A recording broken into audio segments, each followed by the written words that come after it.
Sejauh mana potensi ancaman terhadap Hakim Konstitusi dan sejauh mana kesiapan LPSK melindungi pihak-pihak yang sedang terlibat dalam persidangan sengketa hasil Pilpres? Saat ini kita sudah terhubung dengan juru bicara LPSK, Bapak Mardiansyah. Selamat sore, Pak Mardiansyah. Sore, Mbak.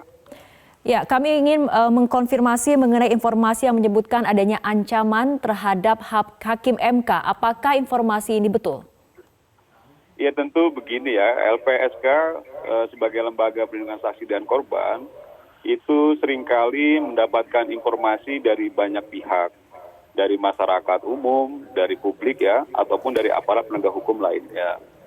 Nah ketika memang itu informasi kaitannya dengan perlindungan saksi dan korban, utamanya dalam ranah tindak pidana, tentu LPSK berdasarkan mandat di undang-undang memiliki kewajiban bahkan untuk coba untuk menindaklanjuti apakah memang informasi tersebut itu bisa ditindaklanjuti sebagai bagian dari perlindungan yang bisa diberikan oleh LPSK berdasarkan Undang-Undang 31 di 2014. Nah jika ditanyakan tentang informasi ancaman tentang Hakim MK yang saat ini sedang berproses, saya rasa memang LPSK siapapun ya Mbak, informasi yang diberikan kepada LPSK itu pasti kita akan coba proses dan telaah awal dulu kan gitu ya. Apakah memang Pak Mardiansyah, tapi apakah dari LPSK sudah berkomunikasi dengan pihak MK mengenai informasi ini? Oh iya, kalau koordinasi itu kan selalu kita lakukan ya kepada semua instansi lembaga negara, tentu kita lakukan koordinasi yang kaitannya dengan saksi dan korban. Nah dengan pihak manapun kita lakukan koordinasi dan informasi yang kita dapat dari siapapun coba juga untuk kita konfirmasi apakah memang informasi tersebut itu akurat atau dari segi validitasnya bisa untuk kita tindaklanjuti sebagai bagian dari mandat Undang-Undang 31 2014. Baik, Pak Mardiansyah, tapi mungkin boleh ditegaskan kembali, artinya apakah betul ada ancaman terhadap Hakim Konstitusi?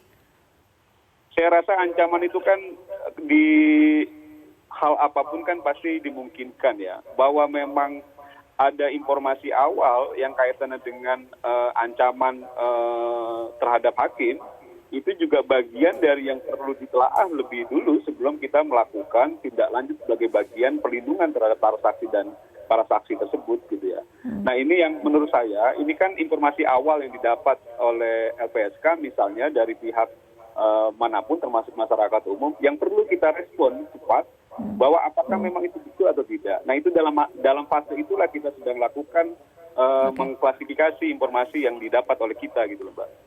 Oke, selain menerima informasi, tapi apakah ada permintaan khusus untuk meminta perlindungan terhadap subjek hukum ataupun saksi dan ahli yang terlibat dalam sidang PHPU Pilpres? Ya kita terbuka ya, pada umumnya kan memang kita terbuka untuk seluruh masyarakat umum bisa mengakses perlindungan ataupun mengajukan permohonan perlindungan kepada LPSK.